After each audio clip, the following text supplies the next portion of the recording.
You're watching Sky News. Time now for the press preview. A first look at what's on the front pages as they arrive. Now, let's take a look. Tonight we have with us Anita, Boateng and Nancy Fielder to take us through the papers. Good to see you. Thank you for coming in. Let's see what's on some of those front pages first for you. Well, our hero, the Daily Star, leads with a tribute to the football legend, Sir Bobby Charlton, who's died aged 86. As has the Sunday People, their headline, "Forever a Hero." We will never forget him, and nor will football. The Mirror has Sir Geoff Hurst leading the tributes to Sir Bobby. Meanwhile, The Observer leads on the Middle East. It says the US is holding the Israeli government back from launching a preemptive strike on Hezbollah in Lebanon over fears a two-front war could ignite a major regional conflict. The Mail says Israel has vowed to cut off the head of the snake and launch a military attack against Iran if Tehran-backed terror group Hezbollah joins the war.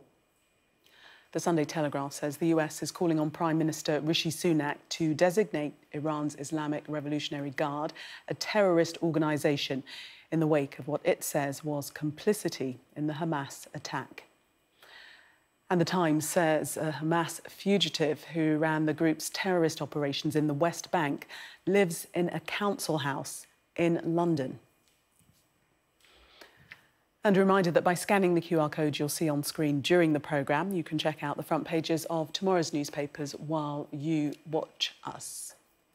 And with us this evening, Nancy Fielder and Anita Boateng take us through the papers, starting with the Daily Star and their tribute to the legend that was Sir Bobby Charlton. Nancy.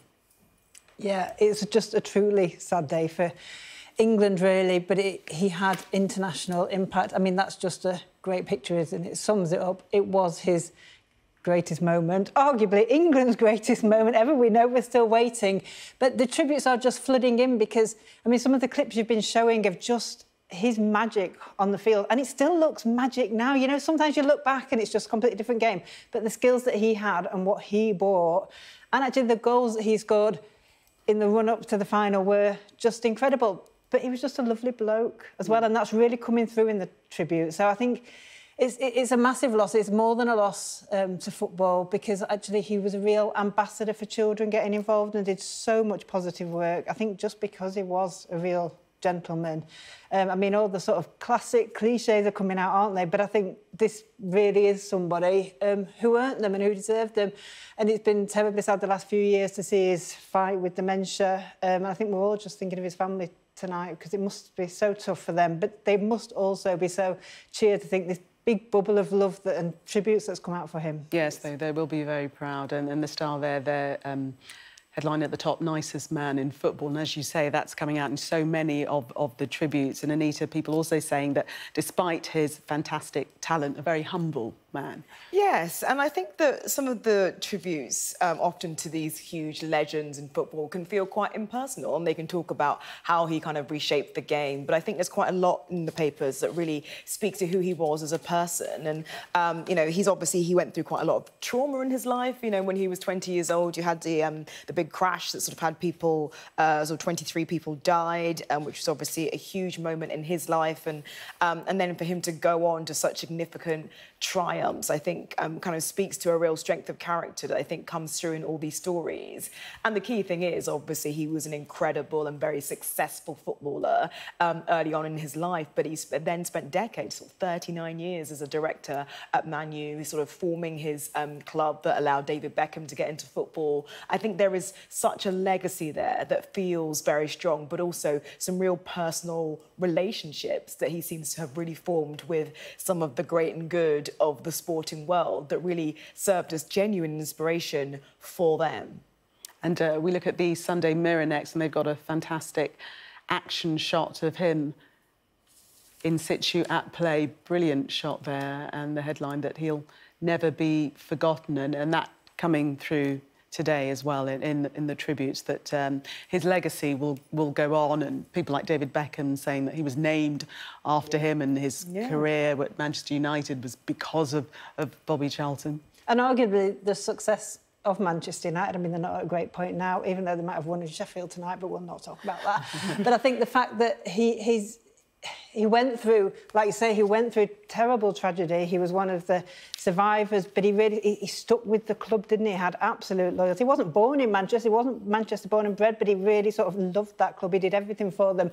And even later on, they credit him with persuading the club to bring Alex Ferguson in. So I think that everything he's been through, every stage, he sort of represents everything that Manchester United has had in its success. And as we say, it's obviously England as well. So I don't think there's any sort of club rivalry. Everybody feels sad about this. He was just a great man and a brilliant, brilliant, legendary figure for England. Yes, and that's what people were saying tonight, that rival clubs admired him, respected him, rival supporters wanted to see him play. I mean, he was just a star for absolutely everyone.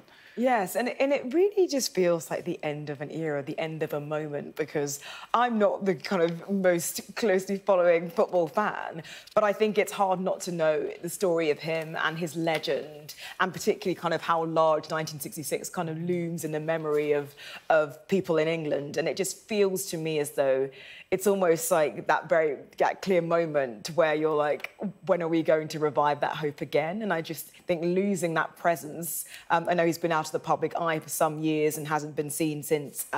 He took a photo to sort of promote getting the COVID vaccine, which is obviously another moment of kind of real public service that he performed. But just having it, knowing he was there as a kind of presence and a reassurance of the kind of qualities that we admire so much in people, I think is, you know, it's a huge loss tonight. The football hope never goes away, but it has been a very long time. I'm sure he would have loved to have seen another team do it. That would have been Maybe nice. they will do it in his memory. Who knows? We're always hopeful in England. That would be wonderful. That would be wonderful. But as we say, a huge star here, but internationally as well. Yeah, and he did an awful lot of work travelling around the world, didn't he? Sort of bringing the name of England, the name of Manchester United, but also just raising sort of grassroots football and its importance. I mean, he was born into a family of footballers. Obviously, his brother was a footballer, but if you go further back, his uncle, and it wasn't sort of a new... He sort of came off the rough streets and was the first who broke into football. He was from a family that was... But he says from him, even when he was young, he knew he was special because he would be invited to sort of play with a lot older children or older men. And he took that everywhere. And I think internationally, you've had lots of tributes from other clubs right across the world. And that is quite rare. I mean, there's only one England player left. I mean, the quotes there, so Jeff Hurst has said the tributes, but it really is leading tributes. Everybody internationally who loves the game loved him, really. Yes, yeah, Sir Bobby Charlton, much loved by all, as you say. Let's delve into the Observer, having a look at their front page. And this story, saying that Israel's government's coming under pressure from the Hawks on their side to launch a preemptive strike on Hezbollah in Lebanon. But this is something that the US is asking them to refrain from. Nancy? Yeah, I mean, it's been 2 weeks, hasn't it, since effectively war broke out. An awful lot of lives have been lost on both sides. And this is kind of the news that we've almost been sort of gritting our teeth hoping wouldn't come. But they're now talking about sort of attacks on other countries. And there's been news coming through tonight about sort of Israeli ground force actually now moving into Gaza. And I think this is what the world does not need. This is apparently the US basically begging Israel not to do this, not to do a strike in another country, to hold back. But it just seems so volatile. It's like the world is almost... I mean, I know that the big names have been out there, and I know Rishi Sunak's been out there, I know Biden's been out there, but it feels almost like everybody's a little bit powerless, and we're just watching lots of innocent lives on both sides been wasted, and yet it looks like there's going to be more to come. And it is so complicated because since the October the 7th attack, Hezbollah has repeatedly fired on Israeli settlements. Yes, and I remember looking at the papers in the studio about a week ago talking about the perils that would kind of emerge if Hezbollah really did actively get involved in the conflict. And obviously Hezbollah, who are in Lebanon, but are also, you know, Shiites and likely, you know, allied to Iran. It's a huge, enormous provocation, and they are incredibly well armed.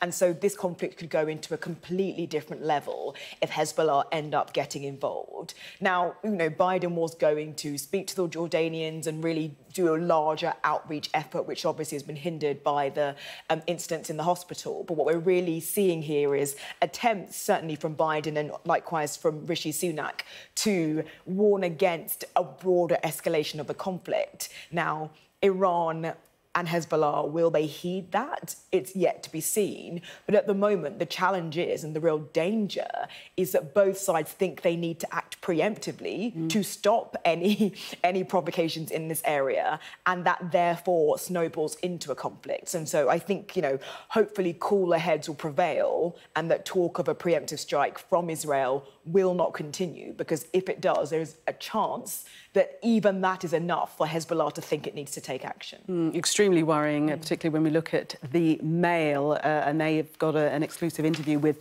Israel's Minister of Economy, and he's warned that Iran's Ayatollahs will be wiped off the face of the earth should Hezbollah, their proxy terror group in Lebanon, attack Israel. That's very worrying, isn't it? Very worrying, and they're describing it as cutting the head off of the snake.